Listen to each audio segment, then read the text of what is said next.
I feel like this movie's going to be the kind of movie that's going to be hard to review on the first time because this is the kind of movie that you need to watch like a few times to actually understand everything. Yeah. Just based on the pacing so far. Yeah.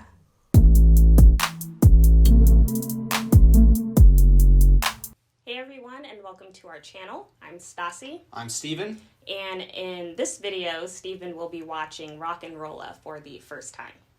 How this is going to work, Steven's going to let me know what he knows about RocknRolla. I'll give a few details about the movie. We'll go watch it, then we'll come back, and Steven will give his review. What do you know about RocknRolla? Not very much. I know that it is a Guy Ritchie movie. I've seen a few of his movies, the Sherlock Holmes movies, a couple others that I can't think of right now. But I know he primarily makes like British gangster type movies, so that's what I'm hoping for and what I'm expecting. RocknRolla was released in 2008. It's an action crime thriller movie. It was written and directed by Guy Ritchie. The movie stars Gerard Butler, Tom Wilkinson, Thandie Newton, Mark Strong, Idris Elba, Tom Hardy, Toby Kebbell, Jeremy Piven, and Ludacris. The producers are Steve Clark Hall, Susan Downey, Joel Silver, and of course Guy Ritchie. You excited? I'm ready to watch this movie, yeah. This is one of the few that you've shown me so far that I am actually excited to go watch. You're welcome. Yeah, I said we got to switch it up. You can't just keep showing me shit movies over and over and over again, or this is going to get old Right. real fucking quick. I'm ready to do this. Let's go. All right, we'll be back.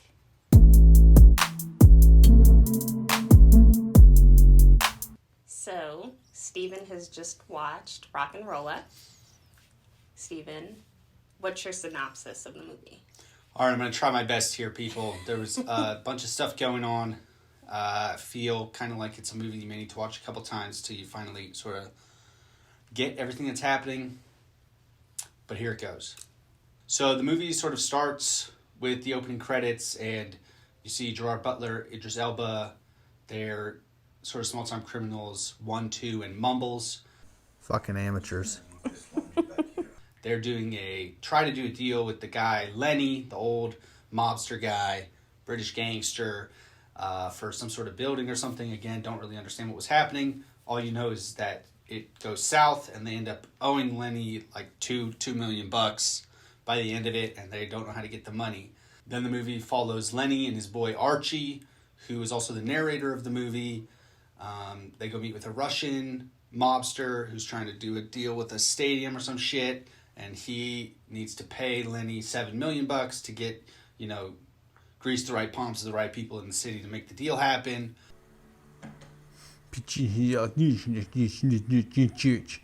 Evil Russian.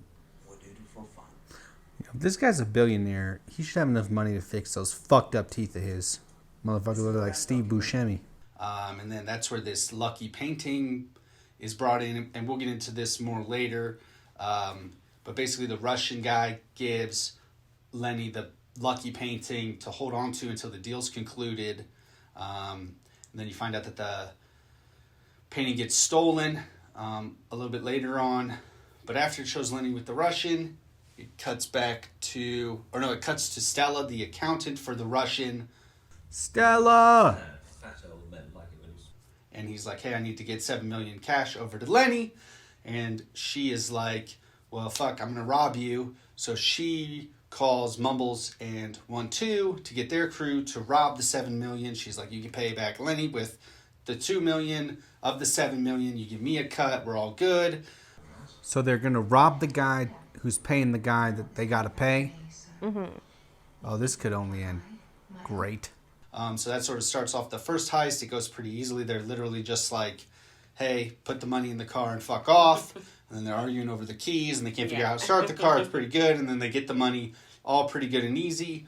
Then the Russian needs to get another $7 million over to Lenny. Right. And this time he's like, he's not fucking around. So he gets like 2 hardcore Russian killers to hold the money. And then they go to rob him again, and shit goes a little bit crazier this time, and some violence ensues, but basically they do get the money from the crazy Russians. So now the Russians out $14 million. 1, 2, and Mumbles, they're doing good with their small-time crew. Handsome Bob is in there as well, played by Tom Hardy. Oh, he's gay? Yeah. Oh. Who cares, man? Why is he freaking out? I don't get what the deal is with people being gay. Like, if you're gay, you're gay. Like, who gives a fuck? Fuck whoever you want. I guess because he had this persona and his thoughts of him were shattered. I don't know. Oh, he's apologizing.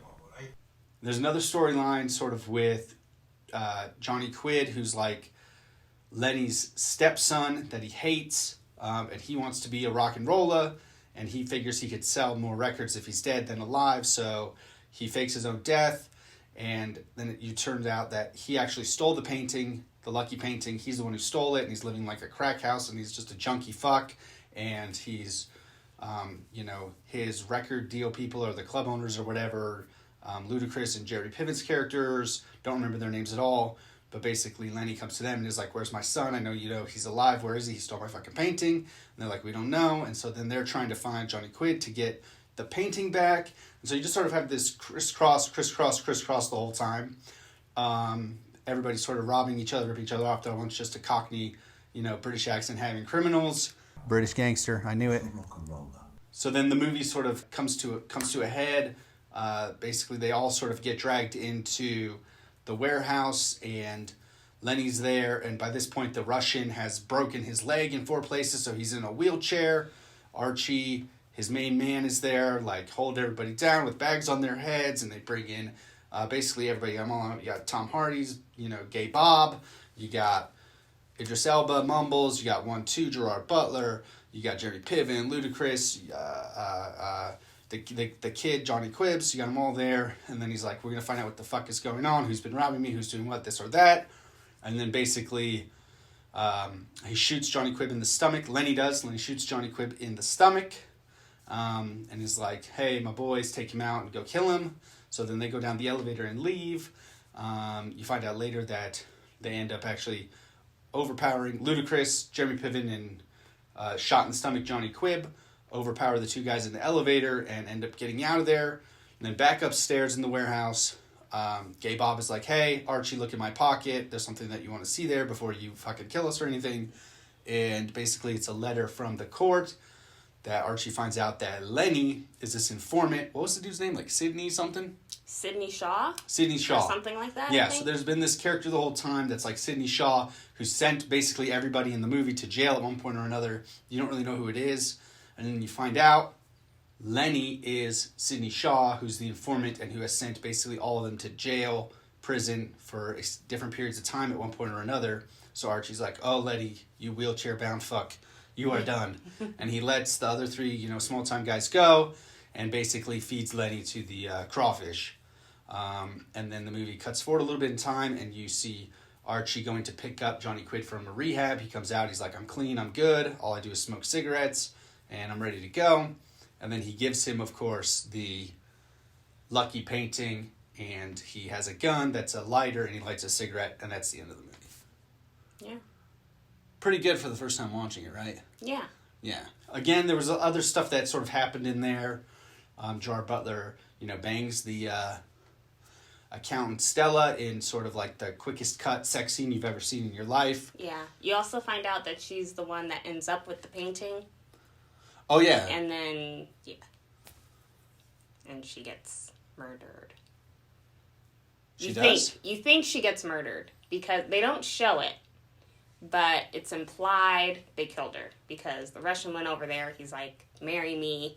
And then he makes a phone call after he sees the painting to his dude waiting in the car.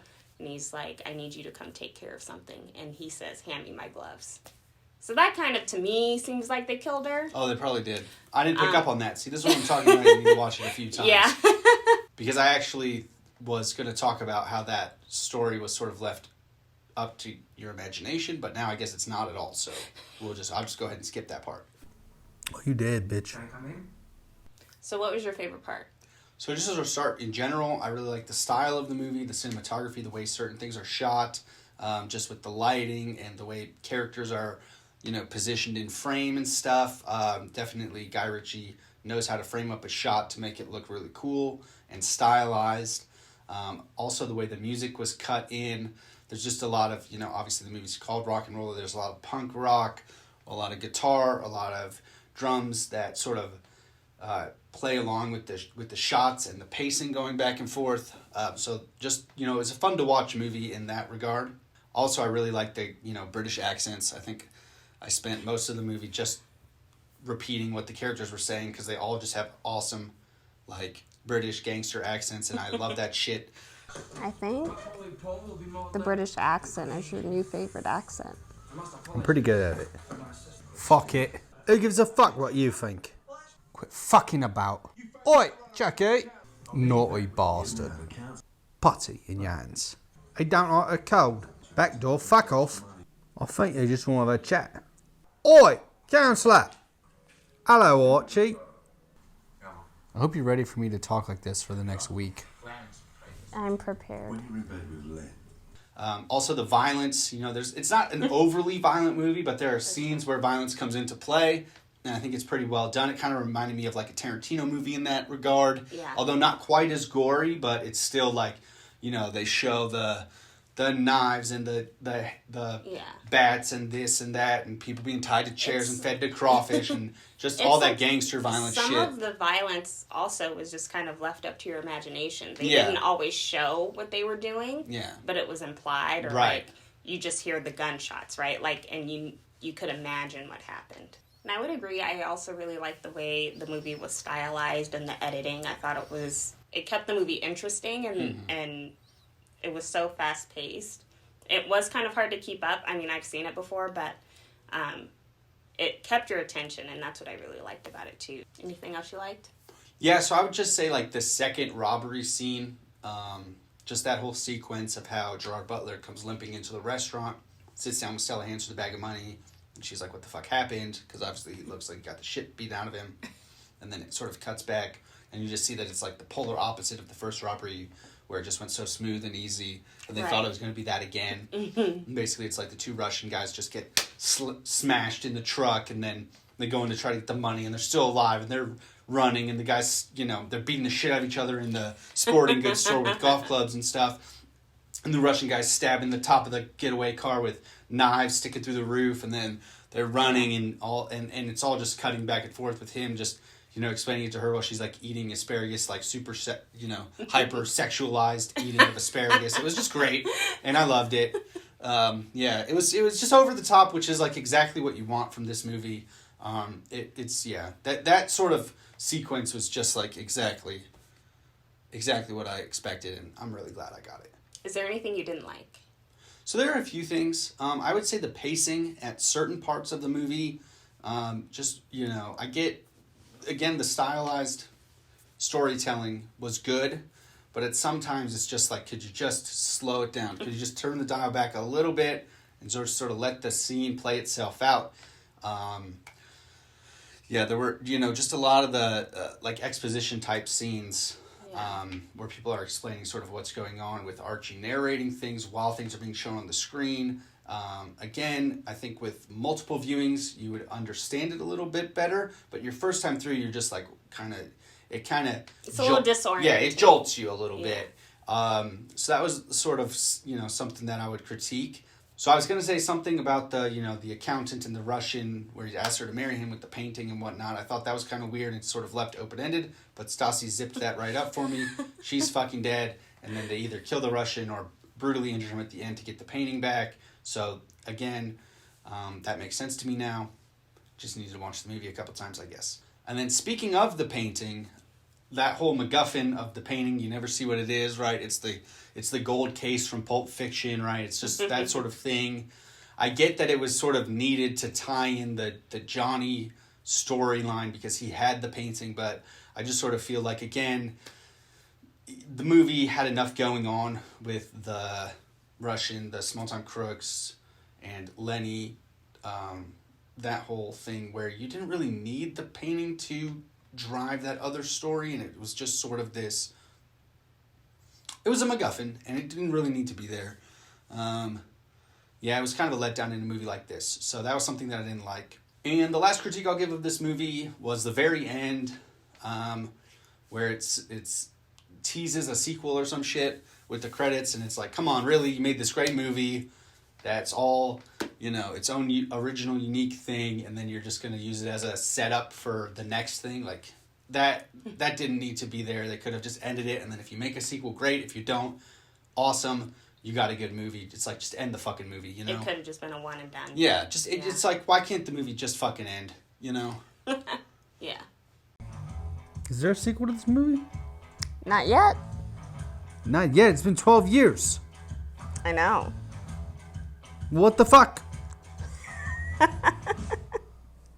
Would you watch the movie again? Oh, I definitely watch it again, just if for nothing else, just to better understand the story and what was going on. I mean, I feel like just in this little conversation we've had since watching the movie, I understand parts that I didn't understand.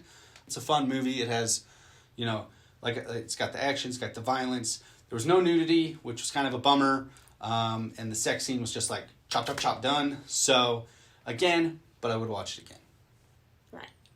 That's a note for you, Guy Ritchie. More nudity. If there ever is a sequel. It's like, you're going to rate it R, you're going to throw the violence in there, the cussing, all that. Foul language, violence. Add Throw some boobs. Yeah, throw some boobs in there, man. Come on. Yeah, I get that. Okay, now it's time for you to guess the budget and box office numbers for RocknRolla.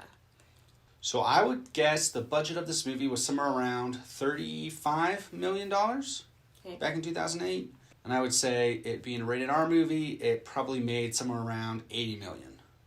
Those are my guesses. Okay. So the budget was $18 million. Woo! Yeah. Made it on the cheap. Yeah. And the box office was $25 million. Really? Yeah. Oh, damn. Okay, so it was a smaller release than... Okay. Well, I was way fucking off on those numbers. Well, I think people just didn't go see it. Yeah. Because, I mean, it had an $18 million budget. It just, the return wasn't as good as I think they were probably hoping. Probably. Yeah. That's why but it's yeah, like, just make the wasn't... fucking movie you're going to make. If it does well, you make a sequel. You don't have to write in a sequel to your movie, because if it doesn't do well, you're not going to need a fucking sequel. So now you can guess the Rotten Tomato score. You can do critic and audience. What do you think? Okay. Well, based on the budget, I'm gonna go with my original prediction, where I had my budget numbers. You all know what they were. I'm gonna say the critics gave it an 80, and the audience gave it an 84. So the critic score was 60. Woof. And the audience score was 71. 71. Okay. So the audience did like it more than the critics. Yeah, I was right about that. I mean, it's still fresh, but I would have rated it higher. Yeah, if I had to give this movie a score, I would give it like an 81. I would say it's just a solid B-. You know, it's fun to watch. If it's what you want to see, which is what I told you at the beginning of this video, it's you know, gangster British. That's what I'm expecting. That's what I got. I'm happy with it. I wouldn't go as far as to give it a B+ or an A, because, you know, there's other movies made about gangsters or you know, crimes, double crosses, shit like that are better, more, you know, more well done than this movie. But for what it was fun. It was a good time. It kept me entertained the whole time through. I wasn't bored. I didn't think that it was like, you know, dragging on and when's this shit gonna end type of stuff, like some of the other crap you've shown me. So there you have my review of RocknRolla. Hope you enjoyed it. If you like the way that we watch movies and review movies here on the channel, make sure to subscribe and click on notifications so you'll know when we post a new video. Also, be sure to comment your thoughts below. Let us know what you think of the review. If you agree, disagree, we'd love to hear from you. Also, if there are any movies that you think one or both of us haven't seen before, comment them below and we'll put them up. Thanks for watching. Thanks. Do you think it's suspicious when people say they don't drink? Absolutely. Who doesn't drink?